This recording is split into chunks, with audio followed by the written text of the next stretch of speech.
buenos días, tardes ya. Pues nuevamente agradecer al comité organizador la gentileza de invitarme a participar en el evento. Después de presenciar y estar pues, presente, escuchar a los conferencistas que me han precedido, pues uno nota un importante, generoso avance tecnológico en el cuidado de la salud fetal y en el cuidado de la salud materno-fetal. Yo los voy a invitar a que volvamos en el tiempo, que vamos hacia el pasado unos años en relación al desarrollo tecnológico, pero no por eso este desarrollo no sea del todo importante y de repente me atrevo a decir que por lo menos mucho más frecuente dentro de lo que es la práctica diaria nuestra. Uno de los mayores logros en el desarrollo de nuestra especialidad fue sin duda la capacidad de poder transfundir fetos por vía intrauterina. Esta transfusión de fetos, obviamente buscando evitar o corregir las secuelas que producía la anemia fetal, pues de alguna manera nos marcó un camino y empezó un derrotero hacia lo que era la corrección de esta patología que es relativamente frecuente. Inicialmente los resultados de estas transfusiones en el útero eran absolutamente dispares porque el cálculo de la concentración de hemoglobina que se transfundía era empírico, inespecífico y por ende los resultados de los investigadores no daban seguridad sobre el proceso a seguir en relación con este cálculo como tal. Ya hacia la década de los 80 se logró de una manera importante tener un acceso directo a través de cordocentesis de la concentración de hemoglobina y de acuerdo a esto poder calcular de una manera mucho más precisa y con mejores resultados el hematocrito fetal y la concentración de hemoglobina a transfundir. Esto obviamente estimuló de una manera muy importante un gran número de trabajos y de estudios que buscaban determinar la concentración exacta, llegar a ese cenit, a esa fórmula para transfundir lo que se consideraba ideal y obviamente estimuló una manera directa y no invasiva de poder extrapolar esos hallazgos para no tener que invadir el feto por cordocentesis y poder de alguna manera calcular esa fórmula de manera exacta. Estos estudios que inicialmente fueron en animales encontraron y describieron el concepto de flujo laminar. Flujo laminar básicamente consiste en que a través de un circuito, entre menos partículas existan, la velocidad que adquieren esas partículas es mucho mayor y esta velocidad de alguna manera puede ser medida. Obviamente entraron todos los estudios de velocimetría Doppler en diferentes vasos sanguíneos, arteria aorta, arteria cerebral media, arteria renal, y estos datos como tal fueron extrapolados, hicieron tablas de normalidad y podría de alguna manera poder ser extrapolados y utilizados. Fue el doctor Weiss el que inició este proceso en relación a la utilización de la arteria cerebral media como un indicador de anemia fetal y él utilizaba no la velocidad del pico sistólico, sino el área bajo la curva de la onda que hacía al medir el índice de pulsatilidad. De esta manera encontró tasas de sensibilidad que si bien no son perfectas, son bastante cercanas a lo que se tenía previamente con un cálculo empírico. Ya el doctor Mari, hacia finales de los 90, inicio de la década del 2000, en su trabajo ya clásico, determinó que un punto de corte de 1.5 múltiplos de la mediana en relación a curvas de operador se asociaba con una sensibilidad cercana al 100% y con una tasa de falsos positivos de 14% para determinar anemia severa y de esta forma identificar los fetos que potencialmente se benefician de un tratamiento en el útero. Cuando uno ya entiende el proceso de flujo laminar como tal y del por qué es importante medir esta velocidad y por qué el medir la velocidad se correlaciona con anemia, pues uno podría empezar a preguntarse cómo es el comportamiento de esta anemia y cómo se adapta el feto a la anemia y por qué se presentan las secuelas. Entonces es importante tener en cuenta que la concentración del oxígeno, la PCO2 y el pH del feto se mantienen estables hasta alcanzar rangos de anemia severa. Estos rangos de anemia severa están directamente relacionados con la concentración de hemoglobina, menos de 6 gramos por decilitro de hemoglobina y una concentración de oxígeno por debajo de 2 milimoles por litro, se consideran como clasificación de anemia severa y es hasta alcanzar esas concentraciones cuando el feto pierde la capacidad de adaptarse. Pero ¿cómo se adapta el feto? Básicamente modificando su gasto cardíaco y modificando las medidas que tiene para contrarrestar ese déficit de oxígeno. El aumento de la 2,3-difosfoglicerato hace que la hemoglobina fetal sea mucho menos ávida por el oxígeno y que facilite la liberación de este oxígeno por parte de la hemoglobina para que de alguna manera llegue con mayor facilidad al tejido tisular. Este cambio del metabolismo aerobio a anaerobio obviamente produce residuos, principalmente hidrógeno y lactato que es eliminado por vía placentaria, recordemos hasta que alcanza niveles de anemia severa, cuando este mecanismo de defensa se colma. Al sobrepasarse la posibilidad de adaptarse, el feto empieza a acumular hidrógeno, empieza a acumular lactato y es cuando se modifica su curva de pH y empiezan las secuelas de anemia como tal, secuelas principalmente neurológicas. Dentro de lo que es el proceso también adaptativo y las secuelas que se van produciendo cuando se alcanza una hemoglobina inferior a 6 gramos por decilitro, como lo mencionábamos, el aumento en la eritropoyesis fetal como respuesta aumenta la infiltración hepática que conlleva un estado de hipertensión portal, disminución en la síntesis de proteínas, disminución en las partículas que generan presión oncótica y esto conlleva a un estado de, entre comillas, anasarca fetal, en un estado hidrópico, un estado de un gasto cardíaco hiperdinamico que se puede medir, que se puede reflejar en la velocidad de estos vasos. Entonces, cuando uno tiene entendido de dónde viene o por qué se mide o por qué es útil medir la velocidad de la sangre, cómo se defiende un feto, empezamos a discutir por qué un feto puede estar anémico. Básicamente existen 4 mecanismos de anemia. El primero es que haya una aplasia en la producción, una disminución en la producción de glóbulos rojos. El segundo, que haya una alteración en la estructura de esos glóbulos rojos, que haya una alteración como tal o un aumento en la destrucción de estos glóbulos rojos y que haya un aumento en las concentraciones o en la pérdida de estos glóbulos rojos como tal. Mecanismos de anemia que están ya descritos: falta de producción, una aplasia medular primaria, alteraciones o contaminación por infecciones TORCH, parvovirus, anormalidades en la producción de los eritrocitos, alteraciones estructurales, anemias falciformes, destrucción de los eritrocitos, situaciones asociadas con isoinmunización y antígenos de superficie, y pérdida de los eritrocitos, hemorragias fetoplacentas o hemorragias posteriores a procedimientos invasivos como tal. Ejemplos de estos casos de anemia que son los más frecuentes. En relación a la producción o a una disminución en o una generación de aplasia medular, encontramos la infección por parvovirus B19, que es un importante inhibidor de la hematopoiesis.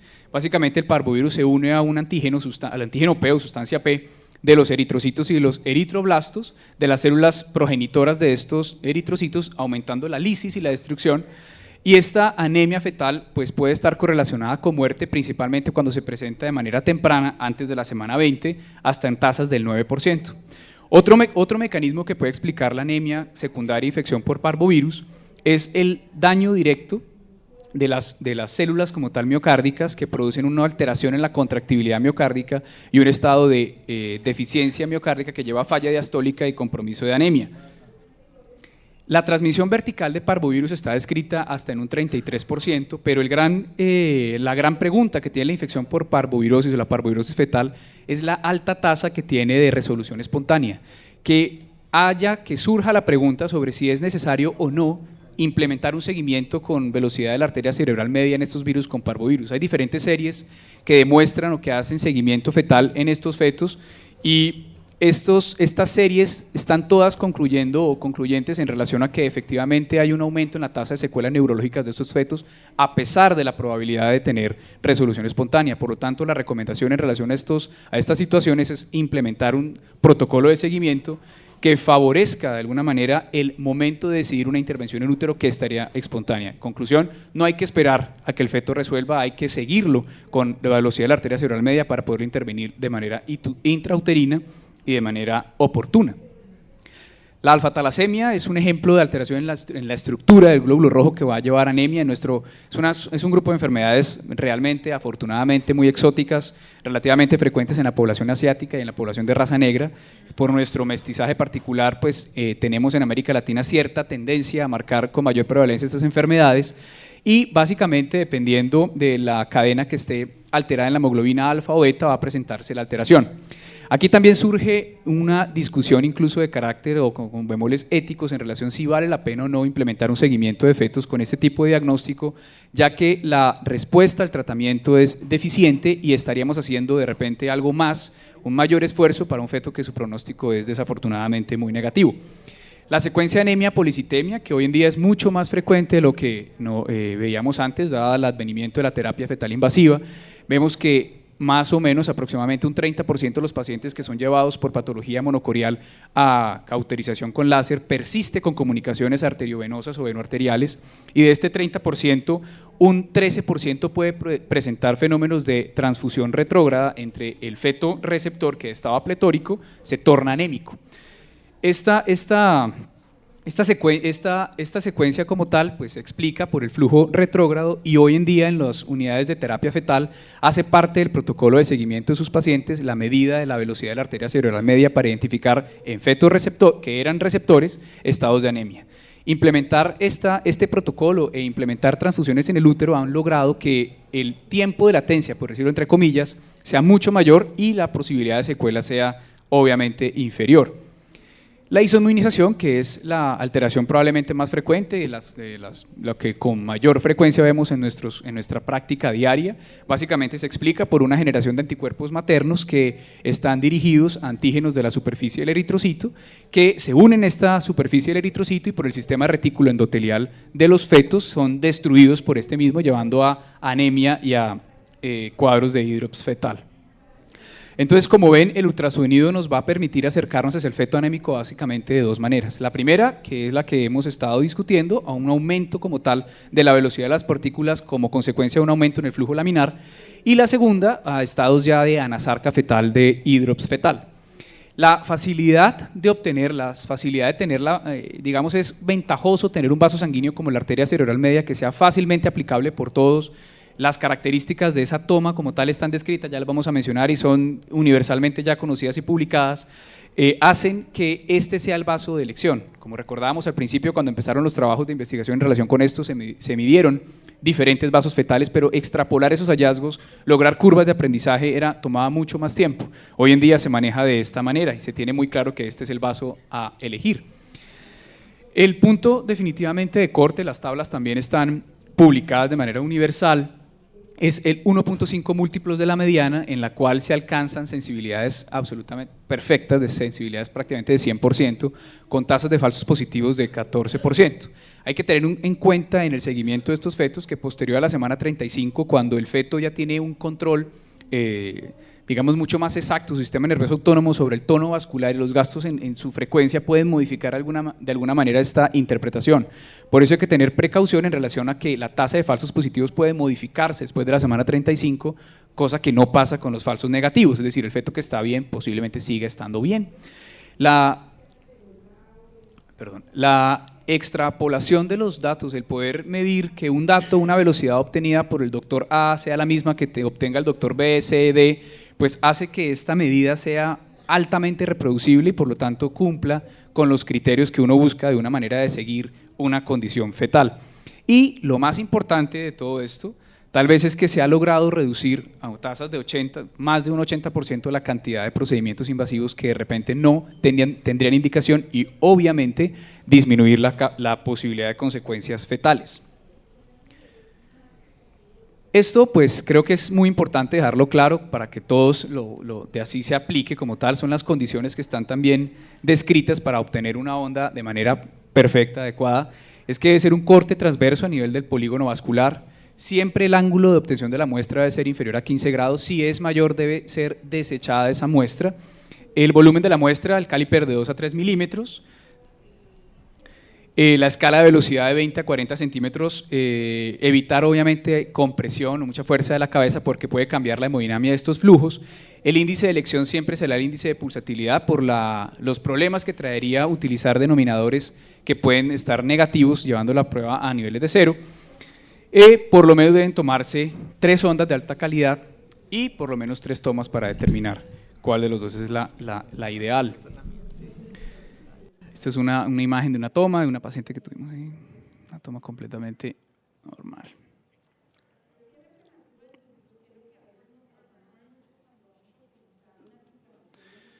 ¿Cuándo está indicado implementar un seguimiento de arteria cerebral media en estos fetos? Primero, cuando tengamos pacientes que sean RH negativos en los cuales los títulos superen el punto de corte.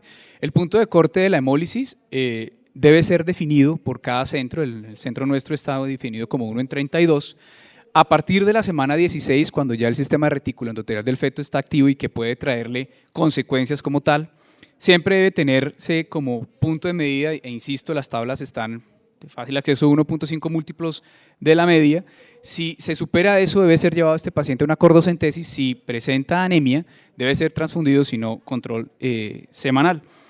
Los fetos hidrópicos, esto es importante también, fetos hidrópicos, aunque no exista sospecha de isoinmunización, porque como vimos hay otros 3 mecanismos de anemia que pueden alterar de alguna manera el comportamiento.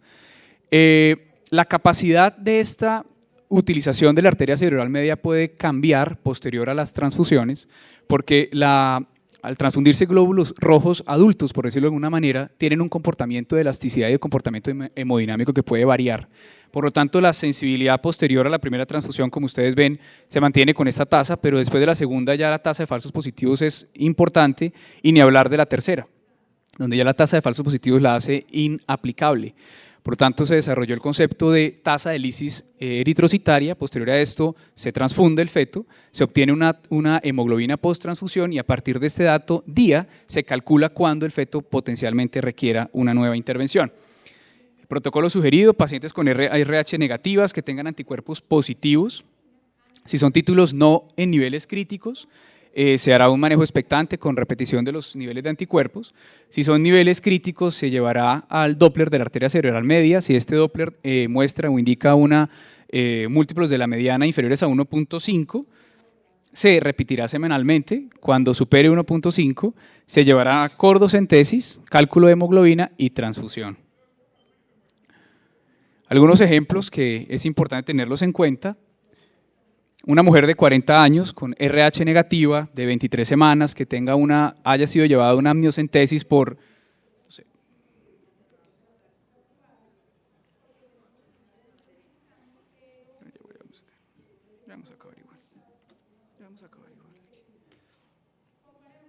gracias. Que haya sido llevada, como decía, a amniocentesis para cariotipo fetal con títulos positivos en niveles críticos. La pregunta es: ¿cambiará la conducta o el seguimiento de estos fetos? La respuesta es sí. Todo paciente que sea llevado a procedimiento invasivo y que sea RH negativa puede cambiar su condición de títulos y debe ser seguida.